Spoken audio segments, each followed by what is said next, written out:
Good morning, everybody. Welcome in to another episode of the Mavs Step Back Podcast. I'm your host, Dalton Trigg. You can find me, as always, on Twitter at Dalton_Trigg. You can find the pod account at Step Back Mavs.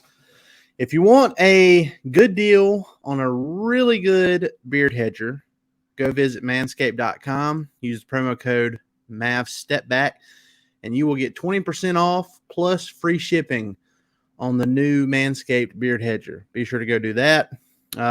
Please leave us some likes and subscribe on YouTube and anywhere else that you listen to your podcast. If you leave us a review on Apple Podcasts and Spotify, it automatically enters you for a chance to win future giveaways. Guys, before we get into Kyrie Irving's Instagram Live deal the other day, I just want to briefly, that and some Mav trade stuff, but I just want to talk about how the Denver Nuggets just haven't seemed to get the respect they deserve this year. I feel like they are, by far the best team in the league this year, and they proved that through the regular season. Had a couple hiccups here and there, but I feel like this is the most disrespected NBA Finals participant since the Mavs in 2011, because the Mavs, they had the former MVP Dirk, who many people thought he shouldn't have won the MVP the year he did, despite the Mavs being 65-17 that year, or I'm sorry, 67-15. So it's kind of crazy that history repeats itself a little bit, because a lot of people don't think Nikola Jokic should have won the MVP over Joel Embiid last year, even though it happened this year. So, you had that going on. You have the doubts about Jamal Murray and the rest of the roster, and everybody picked the Nuggets to win in the first round, but in the second round, a lot of people picked Phoenix. In the conference finals, a lot of people picked the Lakers. And sure enough, I mean, the Nuggets, they took care of business. They beat the Suns in 6. Could have probably done it sooner if it wasn't for a couple of off shooting nights for Murray, and then completely swept the Lakers in the conference finals. So shout out to the Denver Nuggets. Shout out to Nikola Jokic and Jamal Murray and Michael Porter Jr., who has accepted his role as an elite role player and not like a star type deal. He has accepted that, and it has been a great benefit for the Nuggets. And then you also got Aaron Gordon, and that roster is just, it's deep, it's talented, it's ready for the moment. So they were my pick going in to these playoffs. I have a running bet with one of my day job, one of our TV advertisers. Have a running bet with him and my brother. I picked the Nuggets to win it all. My little brother picked the Lakers, so he's out. Won that one head to head. And then the other guy I'm betting with, he picked the Celtics, so he is hanging on by a thread. The Miami Heat went up 3-0 in the Eastern Conference Finals. Boston did get one in Game 4 to make it 3-1. And then tonight, Thursday night, we have that game, Game 5 in Boston. We'll see if they can force a Game 6 going to Miami. I hope not, because then I win the bet by default before we even get to the finals. But yeah, shout out to the Nuggets. They've been great. They are a model of how you should build an NBA team in this day and age, because a lot of it's homegrown, but they've tweaked around the homegrown moves perfectly. And you got to give them credit. They've been patient, and that patience has paid off. So it's something you'd like to see the Mavs do going forward. You have to wonder if the Mavs are past that point of being able to be as patient as what the Nuggets have been. But, we'll just have to see. We'll just have to see, because the Mavs, they have too many holes in their roster that they can fill in one offseason. It's just not going to happen. Y'all know me. I'm irrationally optimistic about this stuff a lot of times, but I'm realistic this offseason in knowing that it can't all be fixed in one summer. So the goal should be to either retain Kyrie Irving, or if Kyrie is just dead set on leaving for whatever reason, make sure you get something back that's not a negative asset. With all the Lakers buzz going on, seems like every Lakers media person or fans or whoever mentions Mavs and Lakers trades has D'Angelo Russell involved in it, thinking, oh, well, they need a point guard back. And I'm just like, no. I mean, I'd rather just have nothing than to have D'Angelo Russell on a bloated contract. So if that's the case, the Lakers can just kick rocks as far as I'm concerned. There's probably ways they could still sign Kyrie by clearing up some space and Kyrie taking a pretty steep discount from what he's actually wanting in a contract. But, I just think if D'Angelo Russell is the main piece you have coming back in a sign and trade, the Mavs would just rather, let Kyrie walk and try to do something with their cap space they can create, which, isn't, I don't think they could probably find ways to creating a max cap slot, but as it sits, they're probably, I think the figure I saw was like around 20 million or so that they can free up based on who their other unrestricted free agents are. So, and Reggie Bullock, up until around draft time, his contract for this upcoming season is non-guaranteed. So, unless the Mavs guarantee it by then, you could have his $10 million off the books as well. So, but look, I've said it before. I think Kyrie Irving likes the way things have gone in Dallas off the court. Obviously, you'd hope to win more than what they did at the end of last season, but the individual numbers and the numbers with the pair themselves with Luka and Kyrie were off the charts. They just have to have the right pieces around them.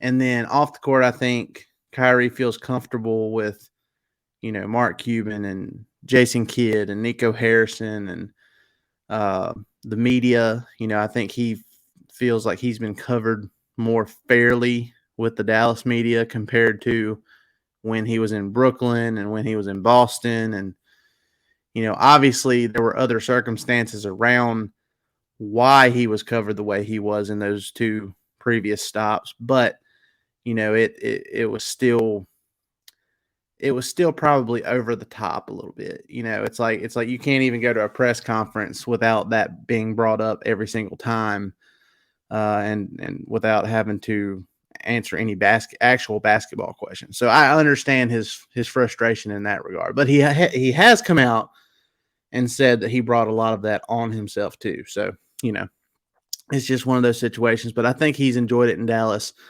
I think that both sides are motivated to get a deal done. But, and I do say but, if it doesn't happen, if Kyrie is dead set on wanting to go to the Lakers for whatever reason, which obviously he's real close with LeBron, and LeBron has made out like he wants to play with Irving again. If that happens, my guy CBA Mavs on Twitter, he said, he tweeted this out, and I loved it. Love the idea as a fallback option if Kyrie is just dead set on the Lakers. But he tweeted out, I found a Kyrie to LA sign and trade that would work without D'Lo. That's the key. We do not want D'Angelo Russell. Excuse me. And he said it is Malik Beasley plus Mo Bamba plus Jared Vanderbilt on their current contracts, with Rui Hachimura signed and traded starting at the minimum of $11.5 million and said that he would obviously get more than that per year. And then he said, add in whoever the Lakers draft at number 17. Would you do it? As a last case scenario, yes, I would do it. Well, really, as a last case scenario, I'd just tell the Lakers to kick rocks and try to figure it out themselves. If they wouldn't do this one that is presented by my guy CBA Mavs on Twitter. But yeah, I mean that's essentially what, in my opinion, if I was in charge, and for obvious reasons I'm not, but if I was in charge of the Mavs and the Lakers are trying to twist my arm and get your superstar that you just added next to Luka while giving up 2 starters and a future first-round pick unprotected, I'm saying no. I'm not helping you, create space and take your least wanted pieces on the roster to help you get him. So, you can give the Mavs Malik Beasley, Mo Bamba, Jared Vanderbilt, Hachimura, and the number 17 pick in the draft. And sure, yeah, we'll try and work it out with you. That way the Mavs add depth. They add some defense. With Vanderbilt, you have Bamba, who has, shown some flashes, but he really just hasn't put things together since that 2018 draft. And then Hachimura has shown that he can play in the playoffs. He was a big piece for the Lakers getting to the Western Conference Finals. So, and then you add some draft capital too. So it's like, how bad did the Lakers really want Kyrie? Because I'm starting to talk myself into it. If the package coming back is something like that. So, and then you have the flip side of this where after the Lakers got swept, LeBron made some cryptic comments in his post-game interview where it had people thinking, well, is he going to retire? And then some people said, oh, well, he's just acting like he's considering retirement to force the Lakers to go all in and add another superstar or something like that. But I mean, the guy's 38 years old. He has battled through injuries all season. He had he almost had a 40-point triple-double in that elimination game in Game 4 against the Nuggets. That the Nuggets won 113-111, and yet the team still couldn't get it done. It was like flashbacks of his first stint with Cleveland. Where he was just doing everything, or really that second stint with Cleveland when they were playing the Warriors that had Kevin Durant. LeBron just being off the charts, and it just still wasn't enough for the Cavs to win. So, but yeah, I mean, everybody's considering the retirement thing, and I'm thinking like, what if he wants out of Los Angeles for a year or so? And I mean, I get it. He loves the city of Los Angeles. He loves living there. His family is there. His son, Bronny, committed to go to USC for his freshman year next year before he eventually goes to the NBA. I get it. But realistically, what are the chances that LeBron's actually going to win another championship as a member of the Lakers? Like, if championships are the most important thing for LeBron, then he needs to, and I've said this, before the playoffs started and before, even after they made the trade and they were showing some signs of life, it's going to be hard for the Lakers to win another title with this team. And they don't really have that many means for getting better. They don't have many ways that they can improve their roster enough to get good enough to be a championship level team, in my opinion. Anthony Davis isn't going to, he's still technically in his prime, but he's not going to be getting any younger. He's still going to have that injury history. He's still going to have inconsistencies like you saw in the Western Conference Finals. I mean, they're not going to be good enough to get you past a team like Denver.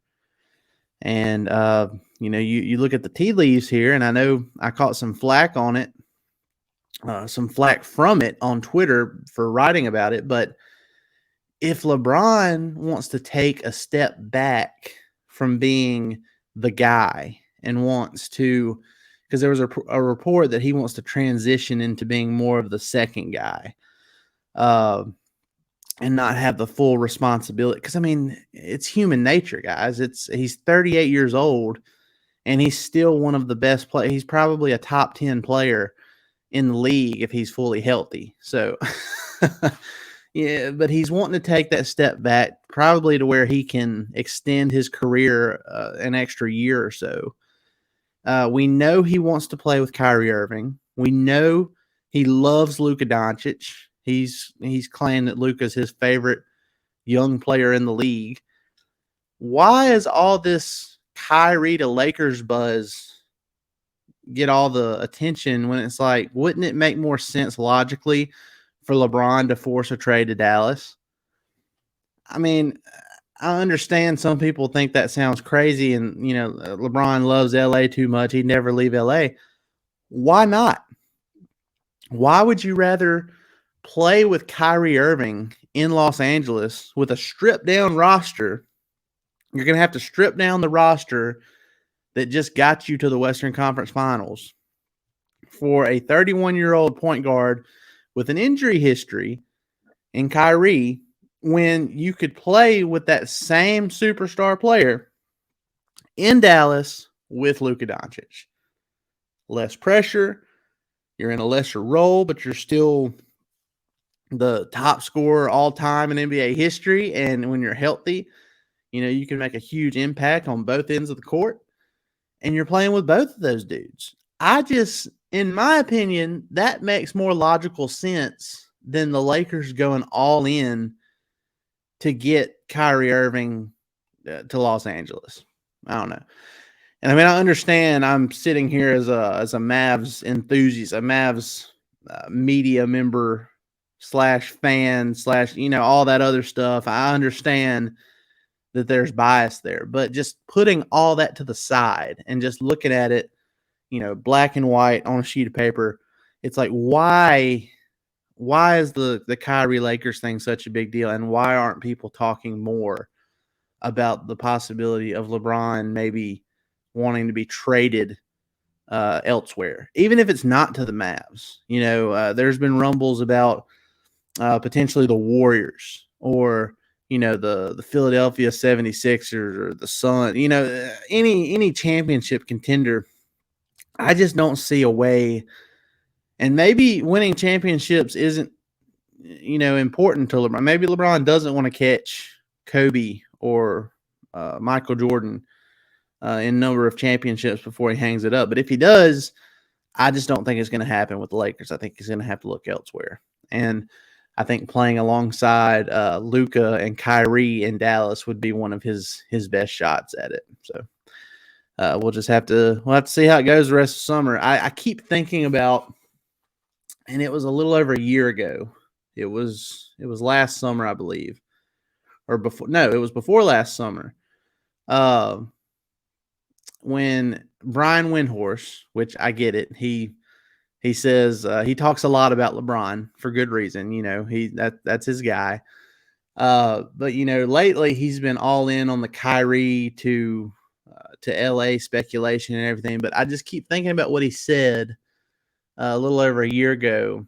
He said, if LeBron does decide to leave the Lakers, keep the Dallas Mavericks in your back pocket, because and he mentioned how LeBron just loves Luka.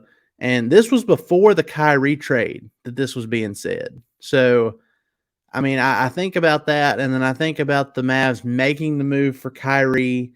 Was there a handshake agreement in place before the trade was made? There's been reports that there was already a deal in place, and Kyrie Irving went on his Instagram and said he wasn't in any hurry to make his decision and all this other stuff.